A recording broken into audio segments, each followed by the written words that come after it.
This podcast contains adults using adult language. You have been warned.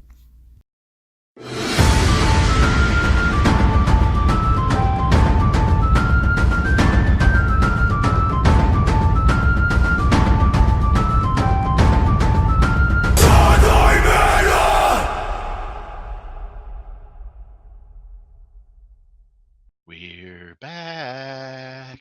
Hey everybody, we're back. And this time it's personal. Oh God! You thought you killed us, but you didn't finish the job. I'm Bat Dwarf. So hey, welcome back to our episode. This is the 11th episode of season 1. Or for those who listen to the podcast, you guys are up to episode 22. Well, no, because the first one came out in an hour, and it's episode Something. So It's episode something. to catch Episode We everyone do up, math. And you can work it out while I drink this delicious sugar-free Coke Zero Sugar. So to Product placement. catch everyone up, in case you either forgot or you're podcasting with us, and it's been a little bit. The first part of this episode, we were still dealing with some of the fallout from the Meanlock attack and from the attack on the keep, and it's been a little discovering some of the stuff that's going on with Linan Swift. Dren and Corbin and Thunuk have been trying to get some answers here. But while we were doing this, and we had asked, hey, where are the kids? Tadell had grabbed 2 buckets and wandered off towards the river, and Hugon said, screw it, I'm going to go stomp off towards the river. So, Hugon. Well, Drin made me concerned that like I had done something, and I'm like, no, I wish to be blameless in this matter, so I'm going to go prove that I didn't. So For a moment there, I thought we were going to cut to the other kid and like, oh, what the hell happened? the kid that nobody He's cares being a about. normal boy, just He's examining the mysteries of the potato. He is. He's with the Potato Scouts. The Spud Scouts. Yes. Or maybe even the Tuber Scouts, depending on how wide of a net you want to cast. But Hugon, so you head on down towards the river, and you see Tadell is down there. And what she has done with these buckets is she has filled them with water. Mhm. She is just carrying them as best she can up and down the riverbank, where Okay. she's filled these up, and as she's going, she's like, you see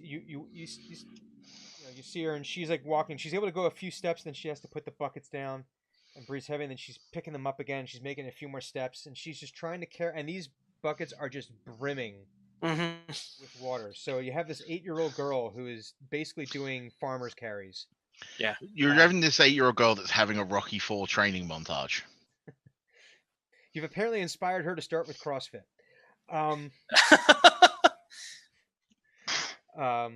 So you see her struggling and huffing and puffing mightily as she's carrying these buckets, and then you'll see her like she'll put them down and she'll grab a rock and she'll like try lifting, like these aren't big rocks, but it's like a Yeah, river but these rock. are like for a small child. They're Like, significant. Yes. Yeah. And she's like trying to lift it above her head, and she's like getting it halfway, and she has to drop it, and then she picks up the buckets again and starts carrying the buckets again, and well, Hugon like is privately quite amused by this, and well, like, is this the same area where like Dren was using the hill? yes. Okay. Well, Hugon will basically just like it basically goes down like it goes down this embankment, and then kind of to like a it's not really, so like the river is like, it's a very steep embankment. It's not like it's like there's Right. like beach there, but it is like rocky along the sides of the river from Right. Yeah. Well, Hugon will probably like watch for a few minutes Mhm. and just kind of like chuckle quietly to himself at like the the rather admirable and adorable zeal at which she approaches this. I like you didn't say adorable child. You said absorbable zeal. Yes. Like that's what he finds adorable, not the fact that it's a child doing CrossFit. No, But he's the yeah. the zeal of it is what he finds cute. This is not a child he sees. This is No, this is totally a child. It's just a zealous child, which is even more funny. Like children occupy the sort of like annoying and hard to understand like column for human. Along for with Hugon. non-human races. Yeah. Yes, well, we're gonna put that to further to the right. Mhm. And right now it's sort of like this is like a new, like this is a fresh boot in the training camps. This is like brand new, just got pulled off the wagon and dumped at the camp, kind of like that sort of try hard greenhorn. Yeah, greenhorn attitude, and that's very amusing to him. So he'll probably sit for a few minutes. He may even pull out the pipe and smoke a little, but eventually he'll shout to her and basically just be like, "Linan, what in the blue hells are you doing?" Or Tadell, what in the blue hells are you doing? And she keeps on walking with these buckets, and she says, "I'm getting stronger. You said I need to get stronger, so I'm getting stronger." Okay, well that's nice, but come here. Put those down. Actually, no. Actually, in fact, carry them up here. That'll be even more funny. Just when you push her back down the hill. Oh God! Go get him. And up. Now go fill it back up with water. Bring it back up And here. she like stops and she like does. You can see her doing a little bit of calculation, and then and like starts walking up the hill. And this is a steep enough hill that you remember Dren was able to sled down it was on able a to sled down non-smooth, this thing yeah. on a a grass shield with a chitin, or a grass hill with a chitin shield. Exactly. And so she struggles mightily, but this time she doesn't take a few steps and put them down. You can see there's moments where it's like the buckets start to almost drag a little bit, but she like hoists them up and she's like trying like different positions with the shoulders. And in your head, you're like remembering when you've had that burning, like when you first Oh, yeah. when you were first going through the boot camp, and just of that burning of the muscles, that lactic acid building up, Yeah. but she eventually, it takes her a little bit, but she comes huffing and puffing and stands in front of you, and she does not put the buckets down when she gets in front of you at the top of this hill, but you can see she's red in the face, rivulets of sweat just pouring down her down, and she's got like her hair like tied back, and there's just sweat pouring down the back of her neck. Her shirt is drenched in sweat. And you up in the bucket on her. Thinking about it.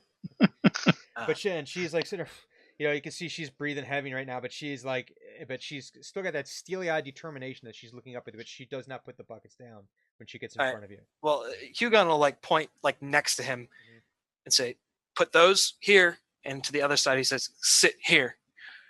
And she does exactly that. She marches over, puts them down, and you kind of see she looks like she wants to rub her shoulders, like and like do one of those, but she like stops herself and goes over and sits down sits down cross-legged, like exactly where you told her to.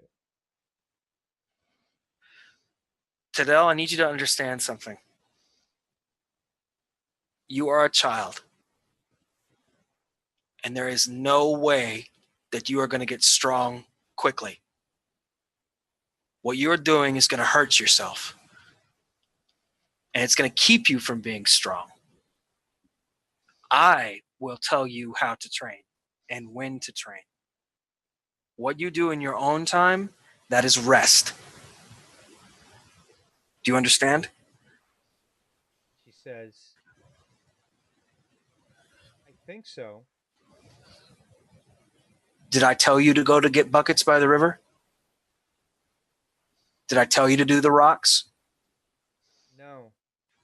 Then you do not do them. End of discussion. She says, "Yes, sir." I will direct your training. If you try yourself, you'll get hurt. If you let me do it, you'll get strong. Does that make sense? She says, "But you promised to train me." I did. And let me say this. And this is something very important, and this is something adults don't even understand sometimes. Shit happens. Sometimes I can't train you.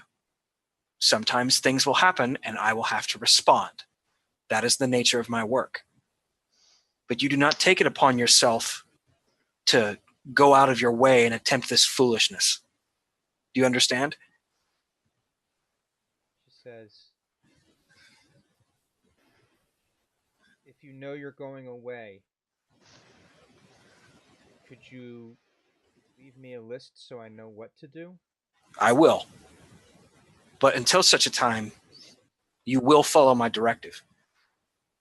She nods and says, Good. yes, sir. Now, let's talk for a minute. And I want you to be truthful to me. Do you understand? This is very important. She nods, yeah.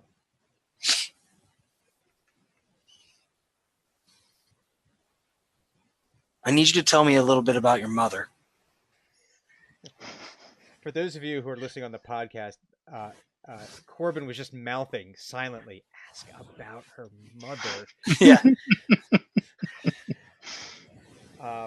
There's a reason I said we talked to her family as we were walking there. So, and she says, what about my mom? How is she doing? She seems upset. Like, I don't know, like, sad? Mm. You think? Has she ever been that way before? Has she ever been sad before? I'm sure No. she's been... She's been sad before. I think that we both know that. She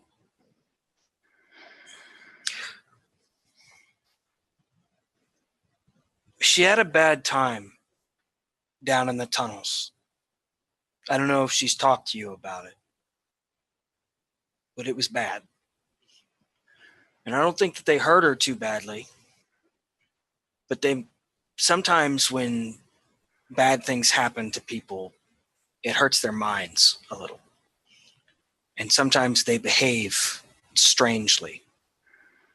They don't eat, or they don't sleep very well, or they have nightmares, or they don't talk to their family, or they go off alone and try to be alone and away from people. Sometimes they're angry for no reason. Sometimes they're happy. Sometimes they're sad for no reason. Have you noticed your mother doing any of these things? And you see her, she stops, thinks, and she's like crosses her arms. She's sitting her cross-legged. And she crosses her arms, and her like forehead crinkles as she's like trying to process this. Mhm. Because this is an 8-year-old trying to Right. process some pretty complex. And this is also an adult not really understanding how to speak to children about this kind of thing. So she says, I don't know about the other stuff, but she was quiet. Mm. She's been quiet. So have you seen her be quiet like this, like she's being right now, ever before? She shakes her head. She says, no, not like this. How old's Tadell? 8. 8. This many. On that, not quite young, but not getting to preteen. Yeah. She's that awkward phase. Mm-hmm. Where they are starting to perceive the world. Yeah. And interpret things differently. Having gone through 2 8-year-old girls, it's fun. Your mother, when she came to me the first time, do you remember how you asked me to teach you and I said, go find your parents? Do you remember that? Mm-hmm. Your mother wanted me to teach you and said it was important. And your father didn't want me to. Did you know that?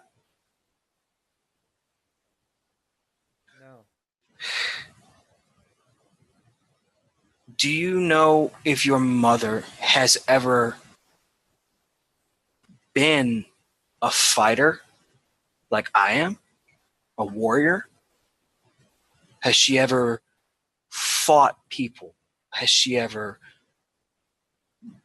done anything like you've seen me do?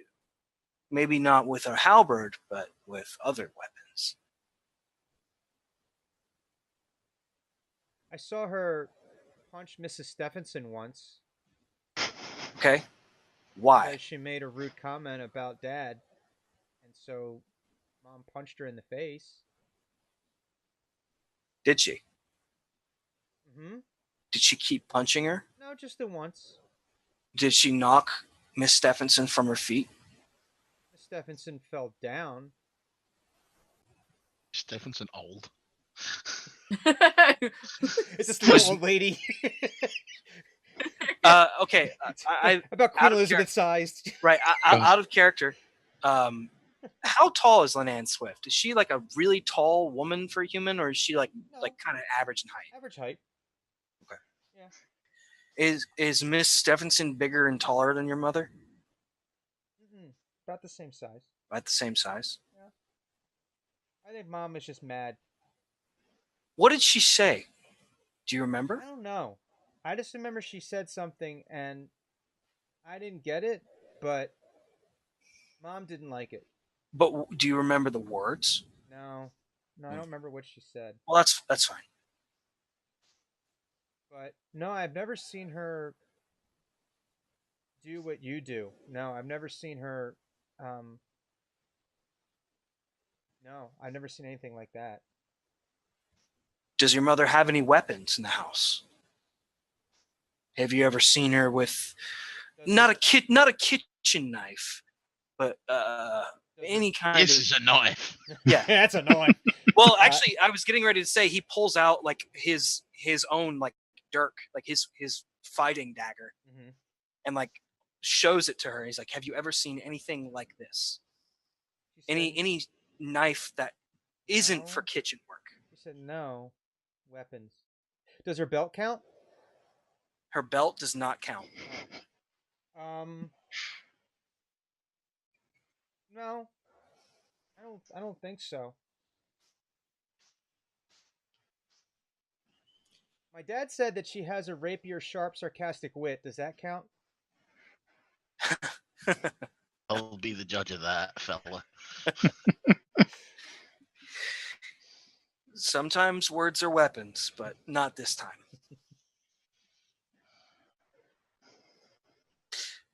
How old's your brother, Tadell? 10. 10. All right. How long? Sorry. I'm probably not going to get it from here.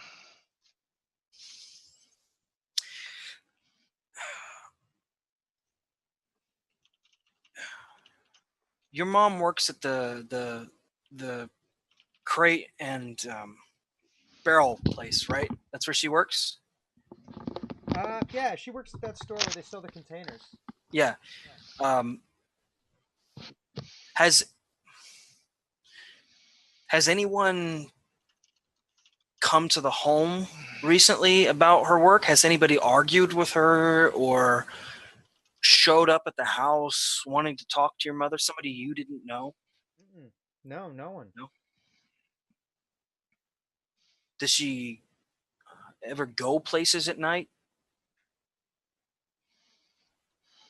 She and Dad have gone out. You mean by herself? By herself, yes. She says no. I mean, she's gone like to the store, but she comes right back. I mean, Right. Tell me, what is my mom okay?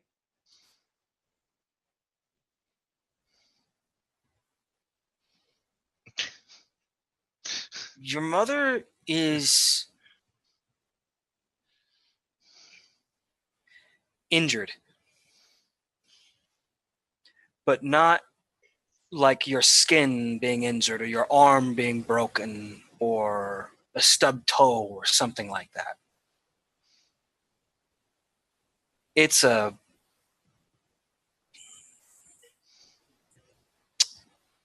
inside injury. Like, do you understand a spirit, a soul? Or have you had that conversation with your parents yet? I mean, like when something bad happens and your heart hurts. Exactly. Except when something bad happens to you, sometimes not only does your heart hurt, but your mind and your brain is also hurt. And that's what causes those things that I mentioned earlier. And sometimes that takes a while to heal.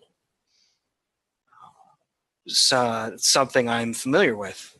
I don't know how long it will take her to heal, but I think that she will be healed eventually. Does that make sense? She nods and says, "Mm-hmm. I think so." Now, it's important for you to understand that when people are hurt like this, they don't need to be reminded that they're hurt.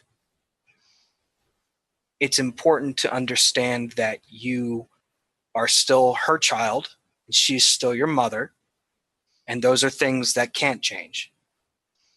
She may act differently, but you don't need to behave differently in turn. Does that make sense? She says, I think so. Just be normal with your mother. Maybe try to be more obedient. There's But- times where my mom asks me why I can't be normal. But I think I understand what you're saying.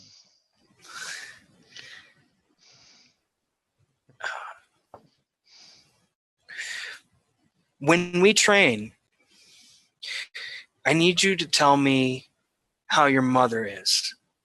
The next time we meet after a few days, once we get all this nonsense squared away, just give me updates on how she's doing. If she's Okay. behaved differently, if she's getting better, if she's getting worse. And then we may be able to do something about it. But don't mention it to your family that you're doing that for me. So I want to make sure you're asking the 8-year-old girl to keep a secret from her mother. I No, I get it. We're not going there. No, I understand. Yeah, she Yeah. says, she goes, no, I get it. We need to help her. yes, you do. And if you do, then the chance that she gets better is higher. She says, I think I understand. Okay, that's good. The When is racer, your- she did not. The narrative. She did not grasp a single word. When is your father getting home tonight? His shift ends at the next bell. When is that? Out of character? So that would probably be 2 to 3 hours from now. 2 to 3 hours. All right. What mine does he work at? I think today he was at the upper mines. The upper mines? And you know that, again, you haven't been in Pinedale for a while, but there's 2 mines. There's like the upper mines and the lower mines. There's different veins that they're currently going after, some different metals, and whatnot. So.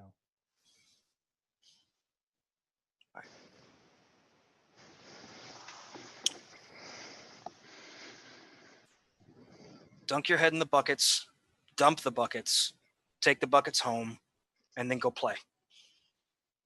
Yes, sir. And she just like runs over to the one, and you can see it's almost like a relief that she just douses her entire head in the bucket, and then just basically stands up with the bucket on her head and just lets the entire thing run over her. and then she kicks the other bucket over, and then she and starts walking back towards the house. Hugon will then go to the upper mine and just kind of hang out there. Maybe if there's a bar nearby, he'll hang out there and wait for the shift to end. Okay. Well, the shift, one of the bars that they would probably hit is probably going to be the Silver Harrier. That is on, like, that's right next to, it's on their block. It's on the road leading. Has he ever seen Mr. Swift in there? No, but again, you've only been in Pinedale for a few days. That's true. Okay, well, I'll hang out till like an hour before the shift ends, Okay. and then park myself by the exit Okay. of the upper mine, and then we'll pick up there later. Okay. So then we're going to jump back over to the Swift household, and so So Hugon had left kind of at the beginning of the conversation that you guys had started with Linan to go find out where Tadell had gone. So, Thunuk, you had cast Detect Good and Evil, and you saw what you saw. And so, right as this happens, Tadell comes stomping in through the back door. She leaves she stacks the buckets and she puts them right next to the right next to. It's not so much like a sink, but it's kind of like a The washing area. Mm-hmm. Yeah. I mean, it is a sink, but it's not like it has active water running. It's just a place where water can be dumped and then flowed away from the house, not into the basement because there is no basement. The water was taken away. Because the people that did this house knew what they were doing. These were good contractors.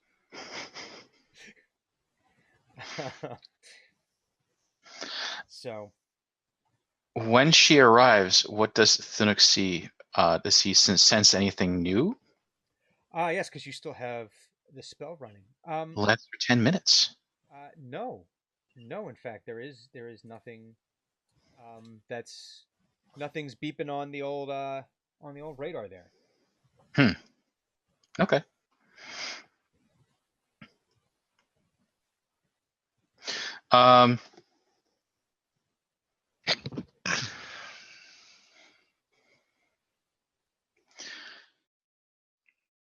When you said after image, does this sort of give Thunuk the impression that it's like a former godhood thing,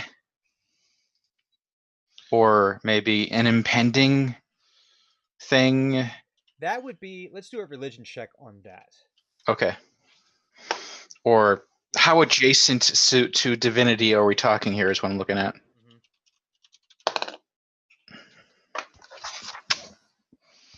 Religion. Wow, -2. 15. The cleric has a -2 religion. Oh. We've gone over the fact that he's kind of a dummy. Well, wait. Religion is based off. Oh no, it's an intelligence skill. Yeah. Yeah, that's really fine. The Pope of the North gets -2 on a religion check, but it still gets you a 15. Mm-hmm. So you're not. Let's see. Okay, how would this?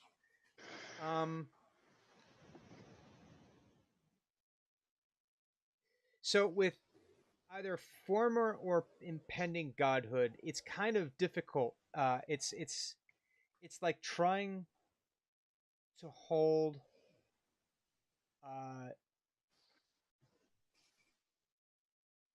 It's like trying to hold on to something. Like trying to think of something. Like those slime tubes that you can get like at novelty stores, where like as you hold on to like it kind of like just and it's like the more you try to grab on to like what that might mean, the more it's kind of slipping away from you. It's very much in motion.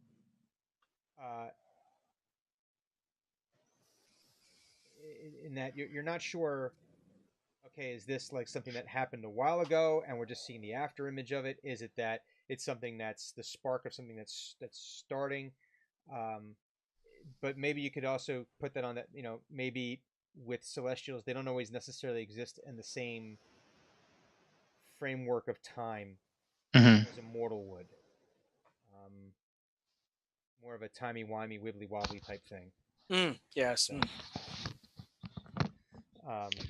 Has Dunnock communicated any of this to anyone other than talking about gods? In that case, why do you ask this, Thunnock?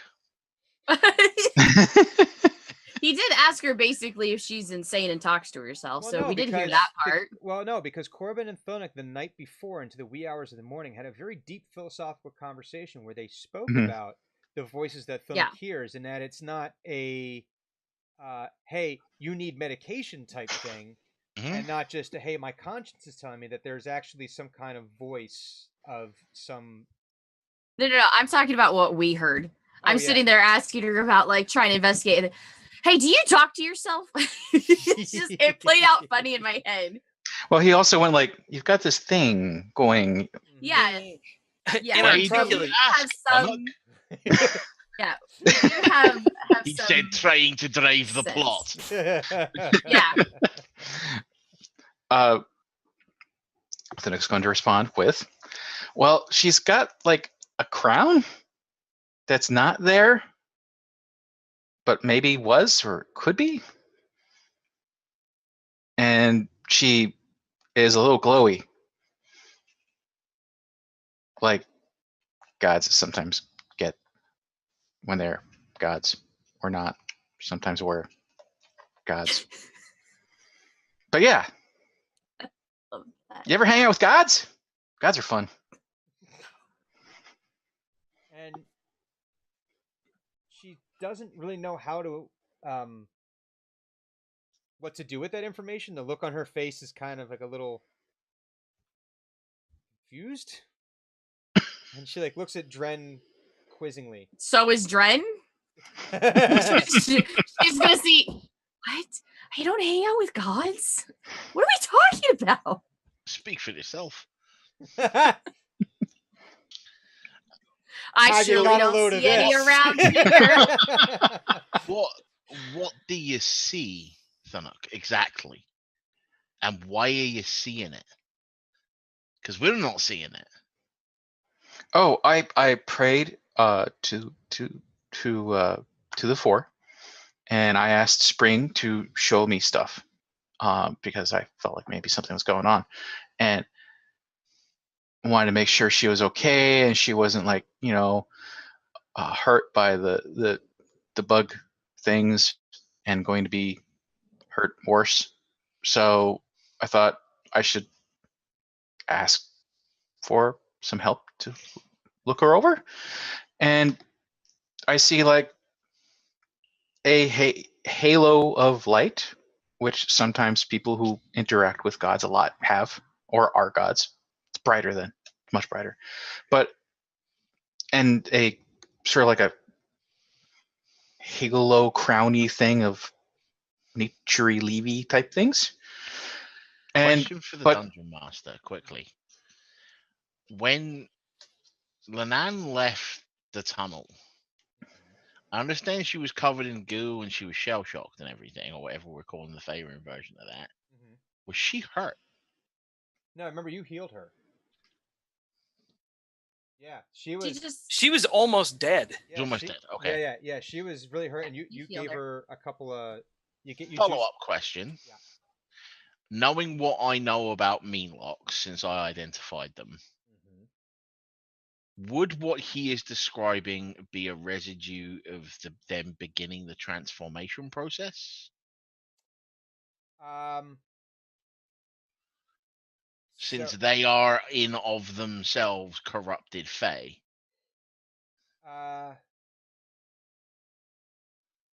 Okay, so the way he's describing it, if you were to think that it was Fae, then it could possibly be interpreted that way. However, and this is more the metagame side of things, Thunnock got the celestial buzz off of them, not the. But he is saying buzz. Gods and stuff as well.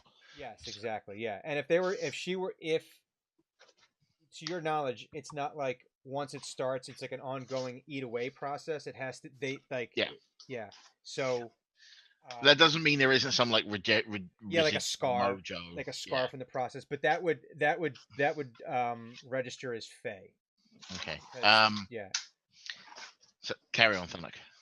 Sorry. Oh, and it sort of like seems like an echo, but like I can't tell if it's the start of the echo or the beginning of the echo. I really like how you describe that. Dren's, she's confused. Beginning, start.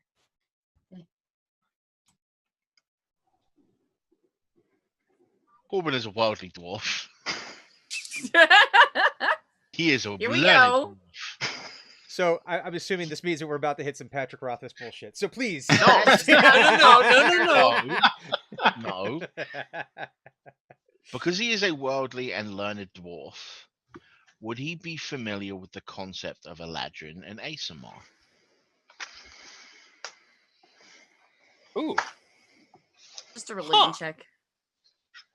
Because this is textbook both of those. It is a person who is being watched over by a being from outside their body. Yvonne's gonna have to look these up. He doesn't know what they are. He's like, I just saw sparkly. Asamar, shit. you'll You find deal them with play it. a character races in Volos. Yeah. They're like the And angels. Eladrin, you don't like are a type of elves that live in the Feywild. Just Google it for. Okay. They're not going to be Eladrin. in the player's handbook. No. Okay. They were a playable race in like late third, all of fourth. But Okay. Yeah, it was like Bralani Eladrin in 3.5 or something like that. And okay, now so all right, so yeah, Corbin would be definitely aware that these things exist. I would have to imagine that would not be an uncommon, like, oh my god, that these creatures exist. And I'm sure that in studying the various the monkish Feywild things, and that kind of thing. yeah, that well, not necessarily spiritualness. Yeah, exactly. That fate that would be part of channeling. I would imagine that learning how to, not that you got to that part in your training, but you probably had talked about, these monks channel their chi, and with the spirituality and how that all works, I'm sure that the Feywild and the Sundering probably all came. The philosophical nature of the origin of this has discussed. So yeah, I'm sure that he would be aware of these things. Because this is textbook both of those things.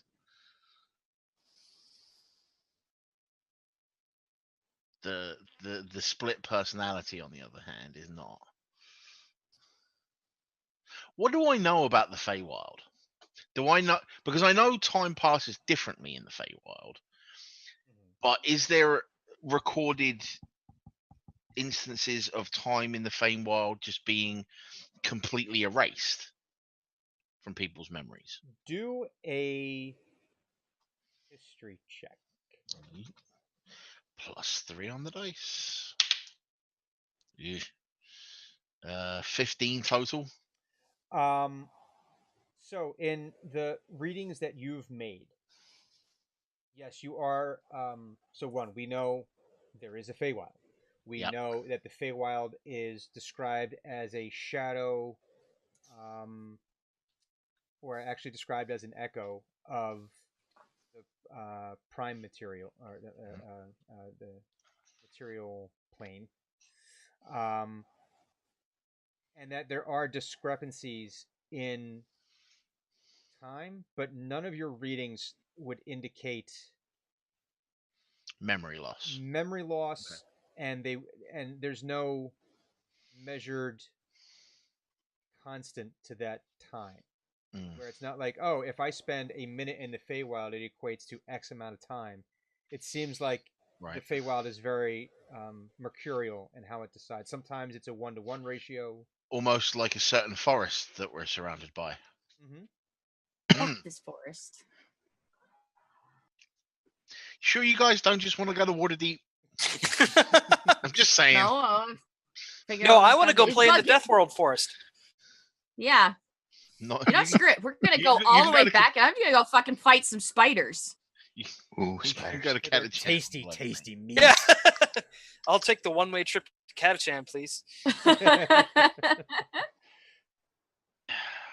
want their delicious leg meat. And one more question for the Dungeon Master. Mhm. When did these mages say they'd have this identification spell cast on the arrow? They were doing preparations, but they had to wait until dusk to. And about how far are we from dusk? So I'm gonna say probably the same time as when the shift ends. My guess is that they would probably have the shifts tied pretty closely to the sun. So you're probably 2 to 3 hours away from them being able to when they're gonna need to enact the ritual. Okay. So we fast forward 2 to 3 hours? Because Unless someone Are we has. done questioning the Linan? I mean, I have no further questions, and I have to wait till the father gets done to bother him.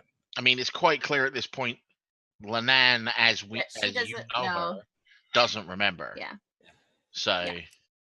I would say Okay. that stick around and that you should like sit with her and talk with her and Have maybe, crumpets, Let's have dinner. maybe Thunic can cook food and or you know, Corbin can chop wood for the fire or something. I don't know.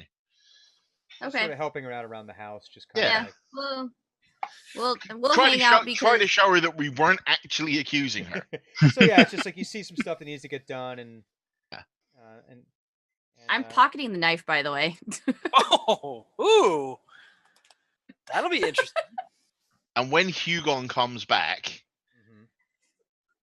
because would Hugon have to walk past her house to get to Yes. the Absolutely, yeah. right? So when I see him walking by, Mhm. like I'm outside John Wood, I'm gonna fill him in on everything. Like she's some kind of celestial fae thing. There was this really cool looking knife. You should have seen. You should have seen the blade. The Damascus. They used like 1040 steel, and they used it. Not a par on dwarven smithing, obviously. Right, of course. Clearly made by some form of gnome, so therefore inferior. Or the people that tried to fix my basement before. Well, no. Then the knife would have fallen apart. The Fair second point. it was, you would have gone stabby. It would have gone breaky. Punk. Yeah. It will not cut. I'll just fill him in on everything we discovered. In turn, I will let Bruce Willis know what little I was able to learn from Tadell, but I'll add that most of the time when you're able to question children, they're not intentionally false. So I think that what we got from her was as accurate as it could be, at least to a child. Should have got her to slap the water, my friend. I don't understand. I'll show you one day. Fair enough. Is that like a... You know what? Never mind. No. It's a thing I did in training. Okay. All right. I'll explain it to you. Okay. It still doesn't make it sound any less dirty. There's a lot of long, lonely nights. Yeah, no, that's not we're not No, going down that hole. No. I'm going to go to the mine and intercept Mr. Swift, and I'm going to walk him back here. Mhm. Hopefully, I'm speaking to Corbin. Hopefully be able to question him a little, because he's going to know more than the children, I think. I don't think Archer's going to have much in the way of knowledge for us. Archer? The son. Oh. Archer. Oh, Archer. Sorry, I thought you said Archer. No. I was about to do the whole, his son's named Archer, the episode's called Archer. Are we questioning? Read into it. Yeah. Sorry, I apologize. Nope. That's fine. And and I'll say to him, "Be careful. He's going to get defensive. Oh, I know. Tread carefully, Hugon." Yeah. And I mean actually carefully. Not Yeah, this is not the first time I've had to talk to family members in trauma. Yes, but what I'm seeing is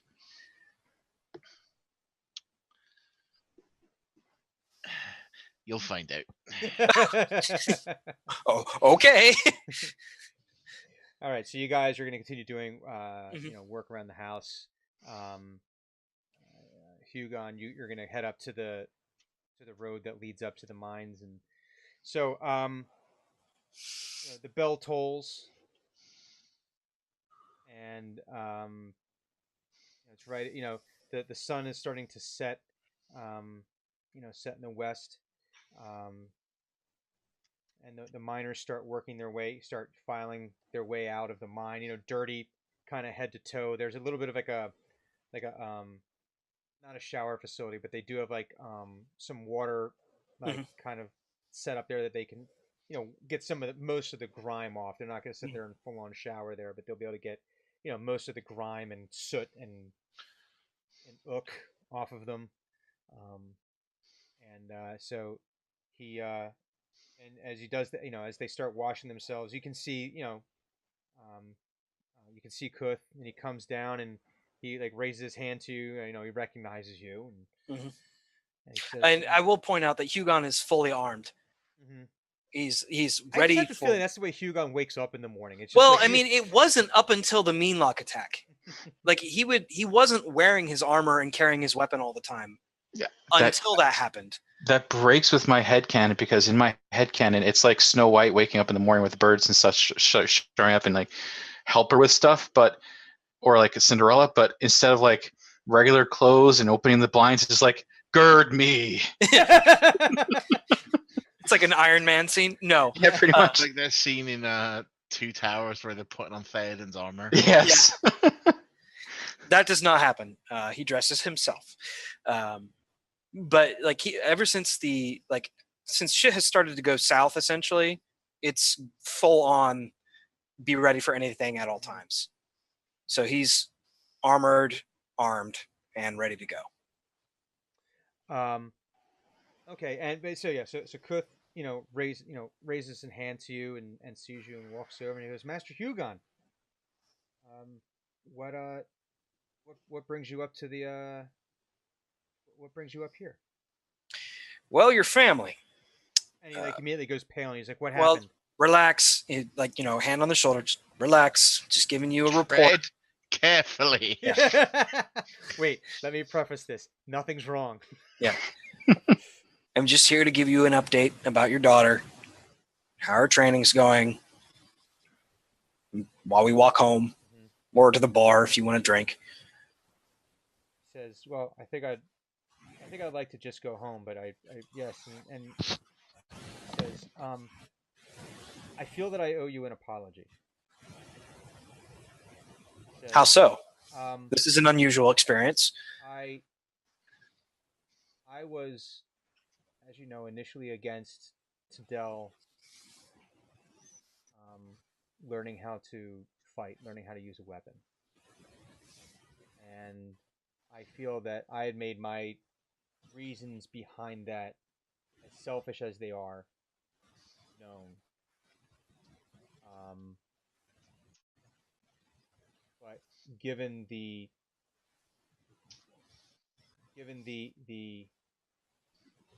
events of the last day,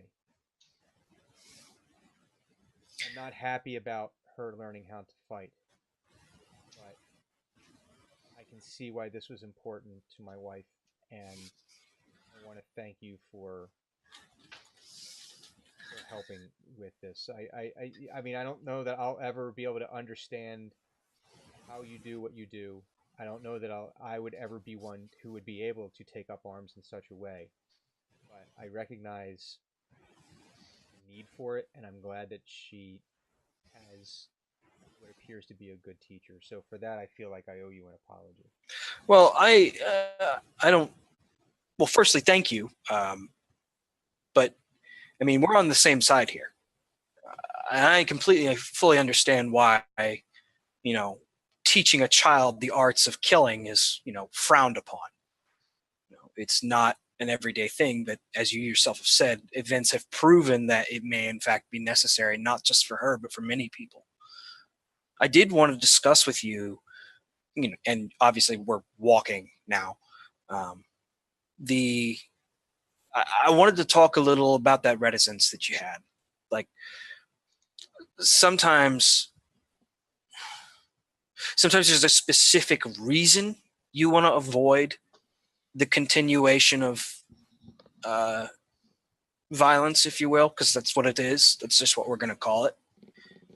And I wanted to make sure that there wasn't something that I was hitting on that has come up in the past for you and yours. Is there any kind of history in the family that I need to be aware of, or that I should tread lightly around?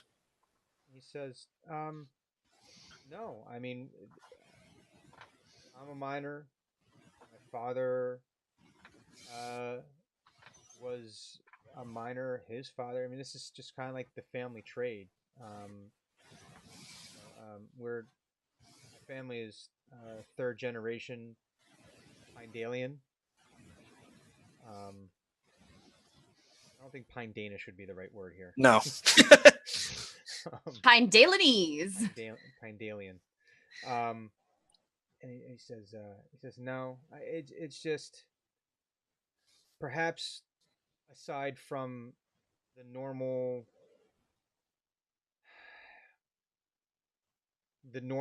danger that lies in the Chandlewood, Pinedale has been more than its share of fortunate to have been able to essentially exist in peace, where we've been able to just ply our trades, essentially free from the wars of men and dwarves and orcs and all the other stories that we hear from outside of the wood. And I don't know, maybe that's what attracts most of us to a place like this, where we can just live. Yeah. But no, I don't think there's anything that comes up. What about Linan? I know that she's not. Her family's. She was a foundling, and from the woods. She seemed to be more eager to allow me to teach, and I'm curious to know if that's a desire for skills to be passed on that she doesn't know how to be passed on, or if that's more of she just wants, to cover her bases. Has she ever been any kind of fighter, scrapper, or anything like that? And he says, well, I mean, she got into scraps when we were kids. Let me tell you, the boys knew to keep their hands to themselves. So she was that kind of fighter. She just, kids. She wasn't afraid to scrap with whoever. She probably lost as many fights as she won that she got into. It wasn't, Right, but she got into fights a lot. Well, not a lot. Just that, if she felt like someone that she cared about had been insulted and the other person refused to either back down or do the right thing, she didn't have a problem throwing fists. So she's kind of hot-tempered? No, not at all.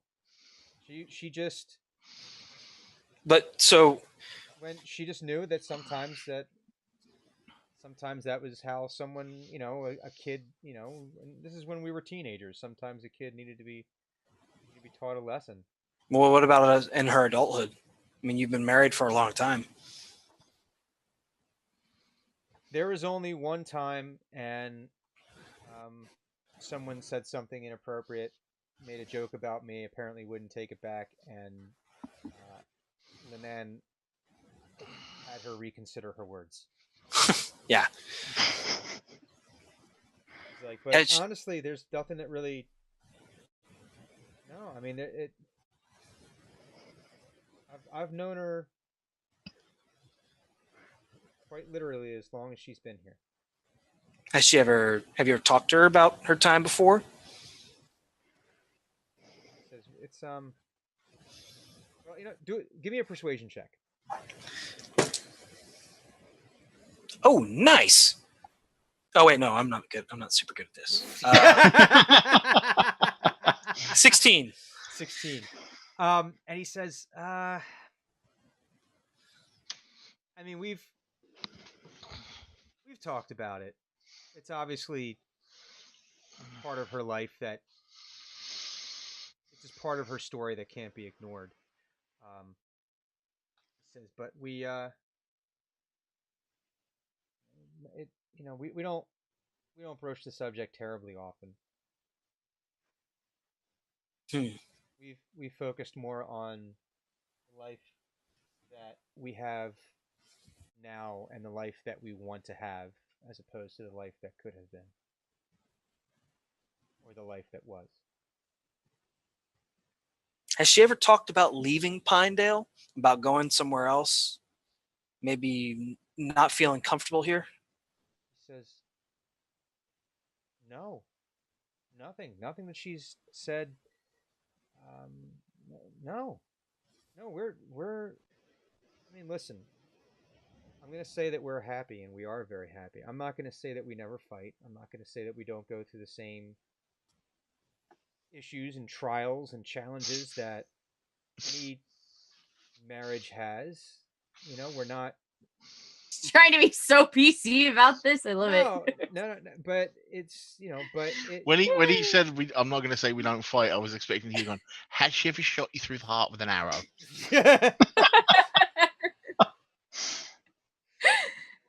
She ever thrown a knife at you? Forget about it. Has she ever stabbed you in your sleep? Are you familiar with John Wayne Bobbitt? Yeah. Have you ever woken up to her chewing on one of your appendages ravenously? Not that appendage, everybody. Does she? Hey. This is a family program, goddammit. Fuck that. Do you guys keep weapons in the house?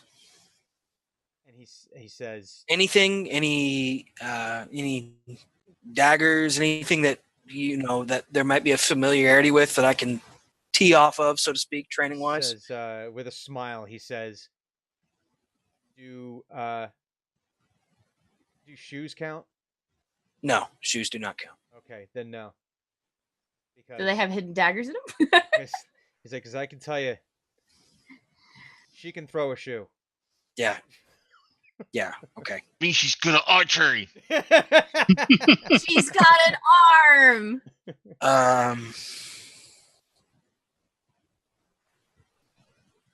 And by this point, you've come pretty far down the road. You're pretty much at the Silvered Harrier. And he says, listen, I appreciate that you're trying to help. He's like, I really do. And I cannot express my gratitude for you helping my wife. I just felt like that needs to be said. I know that there must be a lot of questions. We're all going to have questions about what happened. But I appreciate that you are trying to help. Well, I'm hoping not tonight, but I feel like we should probably share a drink at some point. Sure. I'm actually on my way to link up back with the rest of my compatriots. So I guess we're going to be walking together for a little longer. Well, right up to, so you guys... Yeah, you're only Trajana. Yeah. So you turn on the road, you get to their house. I'm sure Thunuk has been offering suggestions for different herbs to add to the stew that she was making.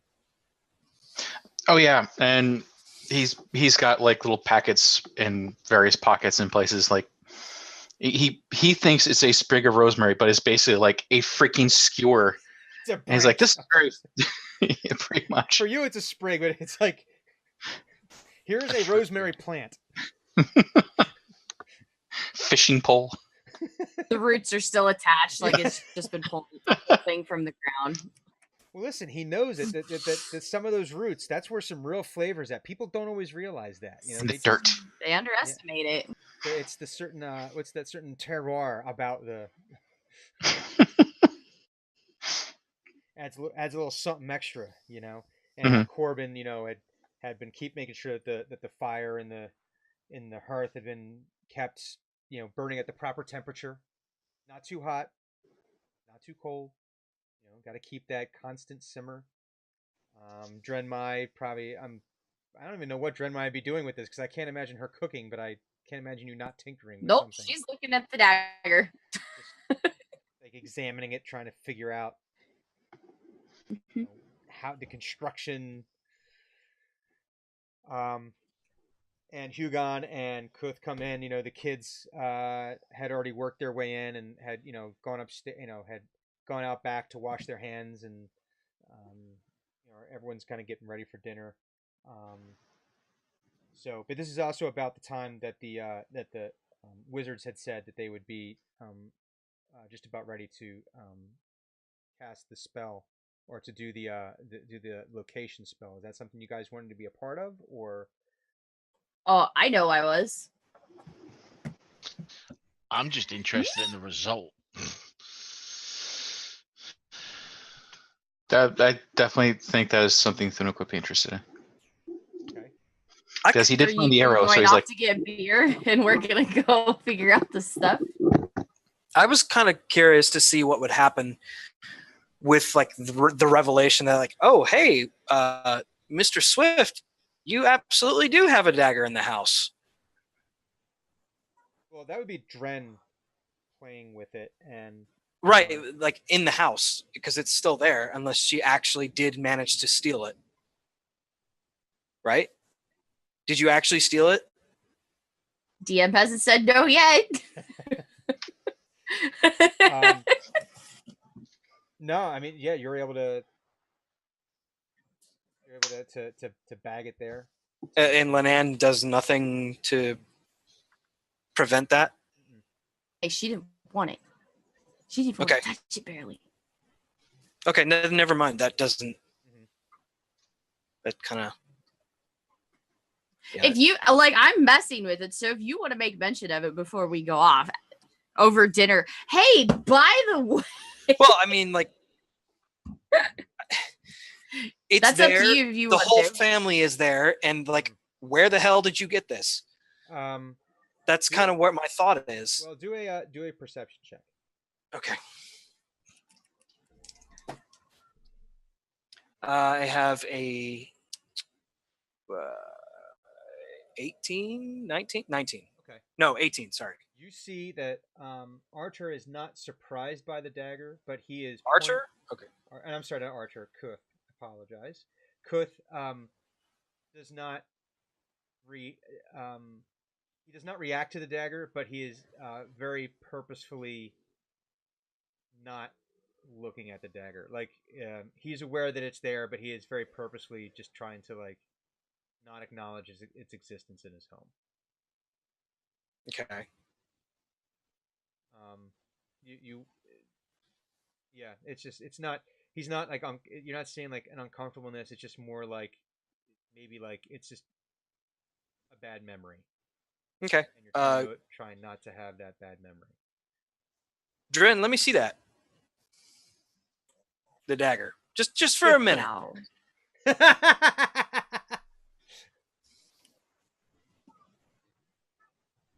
think she's telling you no. Tentatively, but very eyefully keeping an eye on it. Which she says. Right. How how big are we talking said here? Out loud. Are we talking like a little biggie pocket knife or like a holy hell? This is not a kukri. This is like kind of like almost like a boot dagger. Like when it's probably about 5-6 inches long. Okay. You know, it's not yeah, Blade 5 or 6 inches long. Good. Yeah, for it's me. kind of it's yeah, you know, So blade that long and then handle. yeah, about the same. Like this is not a big. This is obviously a martial dagger. It is a dagger meant, but it's a utilitarian dagger. Right. That when Okay. you're looking at this would be good. This is if you're in very close quarters, just your military history is telling you. Yeah, this is so a like very- this is something that I'm familiar with. So this has got the whole like twirl, test the balance thing Yeah. going. Look at the workmanship. Can I history check it real fast? Absolutely. What are you looking for? W- Try to figure out what style is it in, because clearly Corbin said it wasn't dwarvish, Mhm. and Oh, I sorry, hang on. God. it's not dwarvish. So I'm trying to figure out like if this is like a local dagger or like if this came from somewhere else. Like if I recognize the workmanship, something like that. Yeah, do a history check on that. Okay, I have a 22. So this, while you're not able to put it towards a specific forge, this is not uncommon. This is not an uncommon style of dagger that you saw in Cormier. So Cormiran. Yeah, and it's Dagger. but it's a pretty common shape. It's not like, oh my god, like you've seen, you know, items like this get passed along between soldiers. So it's just you've seen this as often as you've seen daggers of like Water Davian make. Right. Okay. You know, just because this is like almost like someone has a dagger, they buy a dagger before they go off somewhere, and this just happens. Again, maybe a little bit more expensive than the average dagger, but not master crafted. Not like, wow, this is the best dagger I've ever seen. This is just a very serviceable. You decided, you know, when you were looking at, you didn't go to Walmart for this dagger and buy the Right. cheapest one. So this is a military weapon Mhm. in a house that says they have no weapons whatsoever. I'm sorry, say again. This is a military weapon that is existing in a house, or was either like it's either hers or she found it in the pit. Not necessarily a military weapon, but it's, you know, it's not. It's not a kitchen knife. It's not a kitchen knife. Yeah, it's not a kitchen knife, but It it's is also, definitely designed for combat. Yes. but also, you know, but It's that's, a utility. Yeah. Okay. I got you. you as a soldier would not necessarily have carried a knife like this, because you, being a professional soldier, would want something larger, uh, more like a sax, more like something that would have where you could use it for prying open something, Right. that you could Gotcha. use for chopping, slicing, stabbing, pointing. You know, this is more like a layman's. Hey, I need a dagger in case I need to go stabby, or in case I have nothing else to cut my fruit with. Hugon will look at it for a few more seconds and then hand it back to Dren and said, "Don't lose this. This might be useful." Corbin will say from near the hearth, "Oh, don't worry, she won't let that out of her sight." Right. She's Well, that's what we like to call someone who doesn't like to share. yeah. I'm the hordes person. Yeah. Well, Which I turn around and go, and according to the Acquisitions Incorporated Handbook, page 42, paragraph section 1413A, means that you gather the rewards of our adventures, not you take every fucking shiny thing you see.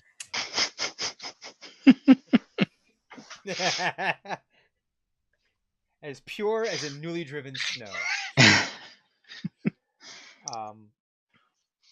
So are you guys heading down? So the mages had said that they had gotten a spare room at the Silvered Harrier where they were going to be able to cast or perform this ritual. Did you guys want to head there, or what was the plan? yeah.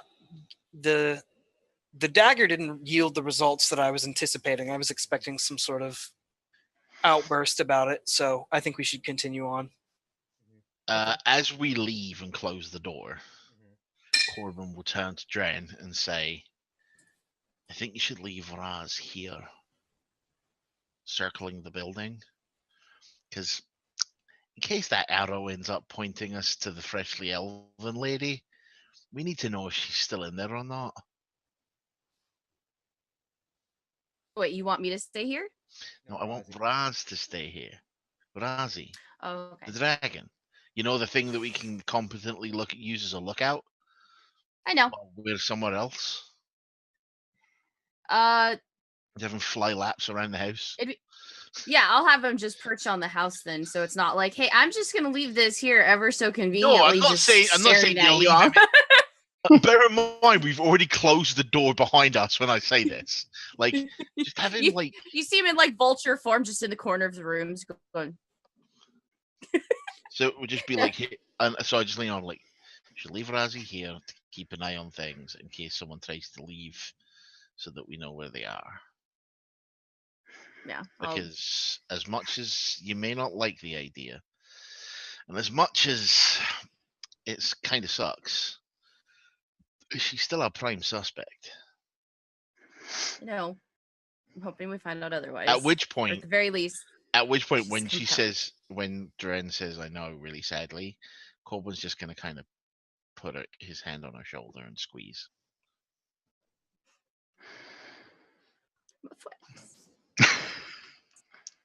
You seem all verklempt. Is she giving off the aura of needing a hug? Yes. Because you Corbin will know when you see like that wet puppy in the rain thing? Corbin will absolutely give her a hug. Aww. We had that sound effect from like the 80s sitcom there. Yeah. Oh, the audience awe. Yeah, the audience. Yeah, the audience awe. And Because it's like he'll all whisper, of that. He'll whisper something into her ear, which I'll message Clues here in a minute. Okay. Saucy. Yeah, it's like all of that, like she's trying to figure out and she's getting all this realization, and then it's like, no, I want my friend to be fine. We need to come up with some bullshit excuse that she was compelled. And so there's probably like winding up to a bit much. So when it's outside, it's kind of that like and the decompression, but the weight, Mm-hmm. So I'll whisper to Rozzy, it's not like last time. You're not gonna have to go in a new poop-filled area. I promise. I love how You just Razzie have- on both occasions interpreted it as go into the poop. Not fly into the area where there is poop, but go into it and be among it. You didn't see that the things that he saw. Yeah, we did not go in there. That's valid. I'm okay with that. I know. Like, If he had a soul, a little part of it might have been cleaved off. Does Sunuk see this hug happening? Oh yeah, we're not. Well, we're all right there. Okay. All right. But it's We're doing hugs?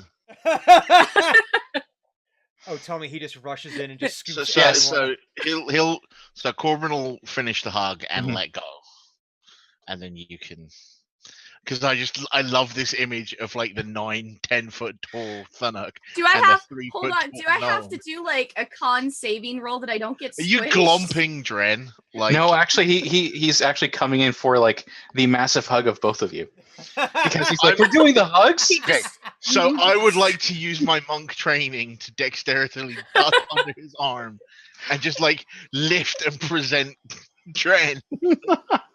So it's kind of like as he comes in for this massive hug, you just quick whoop and yeah, but like I literally duck under his arm, so his arm goes ahead, and I lift Dren up at the same time. So he's hugging her off the floor. No, I think that's the one thing that like Philip is really good about. That he's really probably very gentle. He's really with them. good at hugs. Yeah. Oh yeah. Yeah, and he knows not to squish Okay. the little things. The little squishy things. Mm-mm. Um, Almost everything Hugon's is like, little and what squishy. the hell is all this? Why are we all hugging? Like, why are you all hugging? Why aren't you hugging? Because I don't want to be hugged. More to the point. At which point, while they're talking, I'm heading to the fucking bar. Yeah. Yeah, so you guys head to the bar. You head up to the room that the mages have arranged for themselves.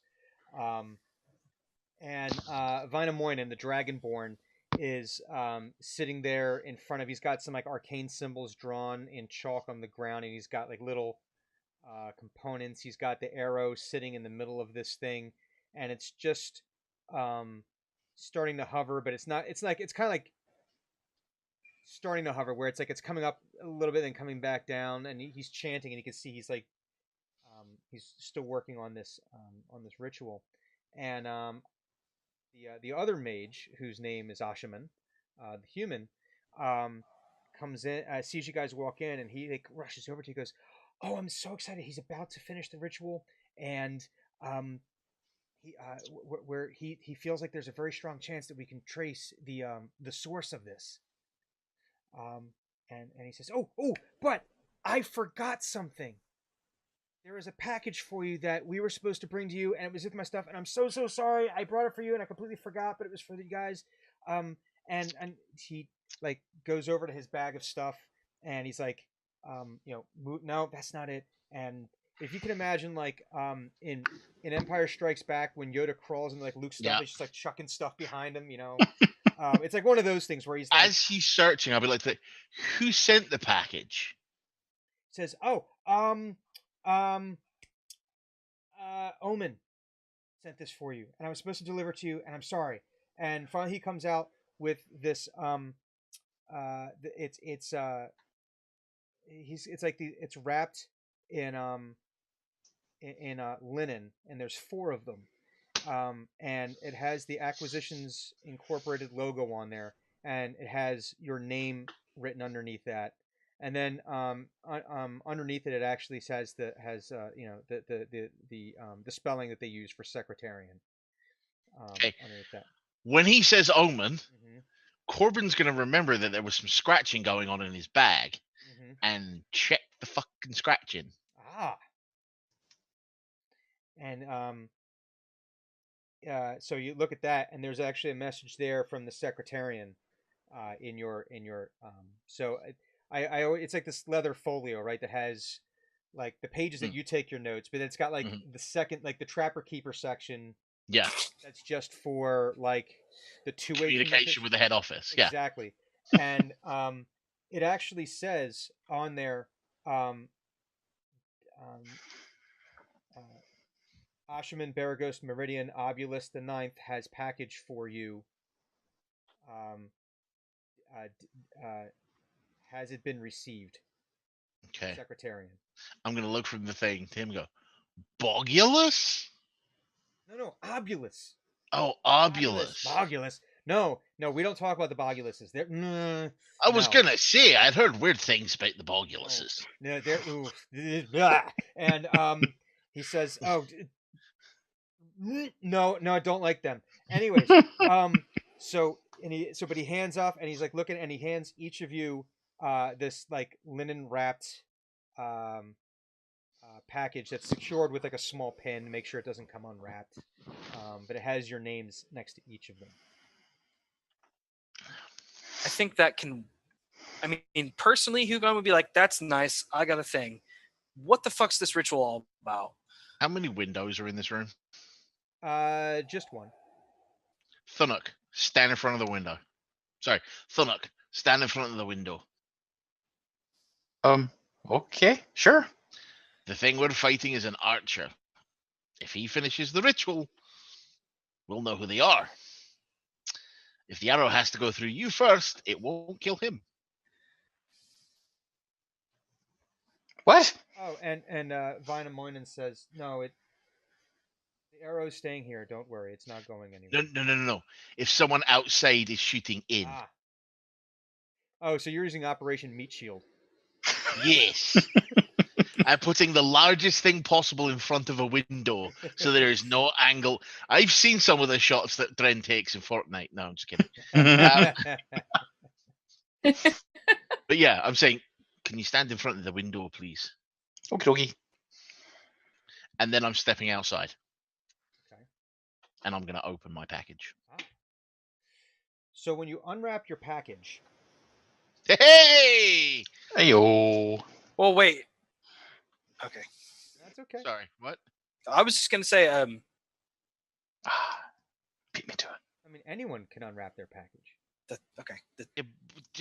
You've distracted me from my original thought with your innuendos. Just say what you were gonna say. Well, that's the thing. I can't remember now because of the package thing. It's been scoured from reality Yeah, thanks to it's like, God innuendos. damn it, Brian. It was me. So, It was me. Thank you so, very much. so you unwrap it, and in there is a bracer that you can see is fit. Looks like it's actually sized for your wrist, so it's meant to fit like over the forearm. Uh-huh. And on there, it has 3 stones set into it, and it looks like it actually has blank spots that are of about the same size, where perhaps additional stones could be fit. Am I fucking Thanos now? And it has 1 topaz stone, it has 1 quartz stone, and it has 1 sapphire stone in there. So blue, white, and green? Well, sapphire. So topaz would be more of like an aqua, whereas sapphire is like a deep, deep blue. Okay. Yeah. What color is the quartz? It has a kind of like a pinkish hue. It's like a white quartz with like a pinkish hue to it. Are there any instructions? And the Ashaman says, I have the instructions somewhere. You hear him saying this from inside the room, because I know you had stepped out. He says, I have the instructions somewhere. I got to find them, but wait, I know what some of this does. And he says, okay, the topaz one. What did you want to say, cleric? You look like No, I was going to be like, I was expecting an explosion to happen, and then it didn't. I was like, I know that, boom, and then it didn't happen. Yeah. No, and he says, okay, the topaz You've been hanging around Dren too long. the topaz one. This is this one does the summoning. So this one is where you can either summon or dismiss your weapons and armor. What the shit? And he says, yeah, so that one this is all tied to like I think like a pocket dimension. Where you can store your weapons and armor. That's fucking cool. Then the Heck yeah. the sapphire one. That one. I'm not gonna store in my fucking hands, am I? Rip. Ah! Sorry. I had this like it's just like a glowing, like my hands and feet just disappear. It's like, what the fuck? and there's just like this glowing ring so- there. But when they reappear, it's as if you've been to a salon. Your nails have been taken care of, and the cuticles and Manning a everything. petty. But what he did, Dren's there seeing all this, Yeah, right? when he dismisses Topaz it, one does Corbin is summon. all of a sudden like 2 feet shorter. Anyway, He goes, the sapphire one, that you can only use that once a day, but if you're hurt, that can actually make you a little bit less hurt. And then he says, oh, and the quartz one, that one, that's okay. This one's cool. That's your messaging stone. So you can message. you gave people us on your bracer comms, man. Guys, it only works. It's one-way communication to everyone. You 4. Oh fuck that. And but you have to be like within like a mile of each other. You can't like go like really really far away, because then like the reception gets really really bad. So It's and amazing. and he says, but you can also like leave messages, and you can see that if it has a message in there, it'll actually it'll glow a little bit and vibrate a little bit when you get a message in there. I swear to God, if Corbin starts talking to me in fucking middle of the night, I'm going to invent something bad. And you do happen to notice that the quartz stone is actually does have a slight glow to it. I am absolutely never putting this thing on because it counts as armor, and it would take away my unarmed defense wounds. That's true. It does. On a DM note, I would say that I would not count it as armor, because it's not actually going to add to anyone's AC. Oh, okay. Okay. Yeah, no, Still yeah. not putting it on because I don't trust the fucking thing. Yeah, there's no. There was never a scenario in which I was going to put this on. Yeah. I will, however, take out the book Mhm. and reply items received, date and time, list out the wizard's full name, incompetent, did not deliver when meant to, did not fill out form 74J, item delayed Instructions behind missing. time, delivery delayed, in triplicate, only in single, and send it. But like I said, you do notice that the quartz stone is glowing. Someone else He's not can doing activate it. anything. They I'm won't. not. Wait. So you're letting someone else play with Trinky Toy? No, all of you. John's gonna snatch it. Each of you have one. Oh. We've all got one. You all get one. This is okay. Do I have to push it? Yeah, you just What all do you do is you just touch it. Quartz. And you hear it, and you hear it come through, and you hear, "Greetings, Team Xenagog. This is Your Omin- mission. Should you choose to Fuck, is it gonna blow up? I am Omin Dran. If you are receiving this message, it means that certain events that I feared would happen happened much sooner than I anticipated. So you knew. No. For several months, my intelligence network has been filing reports that, if taken separately, didn't trigger any alarms. However, when these disparate events are viewed in aggregate, when viewed looking for the connections begin to reveal themselves, and to some end of nefarious purpose. While I cannot say for certain what the end game is, or the aims of this party or parties, I have been able to discern that someone or several someones have designs on the Chandlewood. Pinedale is a piece of this, though exactly how it fits into the greater picture, I know not. What I did know was that there would be outlier events in Pinedale that would signal these parties making moves, events that could potentially put the citizens of Pinedale and of the Chandlewood in danger. I dare not sound any alarms for fear of putting those agents' identities at risk. The only option was to put a more proactive team in place. Fortunately, there was the good cover. Pinedale is also an excellent candidate for franchising. My hope was that you would have had more time in Pinedale to get settled before these events would have transpired. It appears that one or more parties have started moving their pieces earlier than anticipated. The silver lining, if there is to be one to be found, is that these events didn't occur prior to your arrival. Else I fear the injury that could have befallen Pinedale. Be vigilant. Profit is important. So is keeping our customer base alive. And the glow in the stone goes out. And that, my friends... Does anybody else feel like he heard me? No. It Given was that one you're holding way. the documents, You were Satchel, quite loud. So, my friends, gathered throngs, or gathered thongs, as the case may be. No. Dong, dong, dong, dong. Thank you for joining us for this week's game. That'll be this week's session. We will be returning next week, same bat time, same bat channel, with the next episode of Team X. We are going to take a very brief break here, and then we are going to jump into Table Talk. The table talk. So, but thank you everyone very much for joining us in. You could joining in and sharing with our adventures for yet another week. You can always catch us on the VOD. You can catch us on the YouTubes.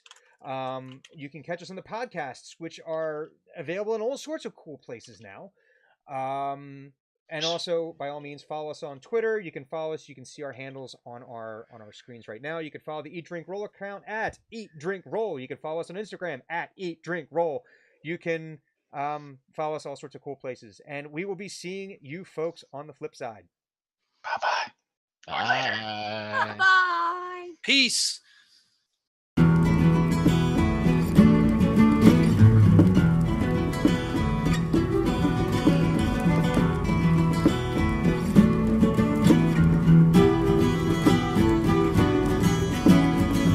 Within the core of the forest can be heard and hear a spirit song sealed from long before. Now awaken to devour the essence of our soul.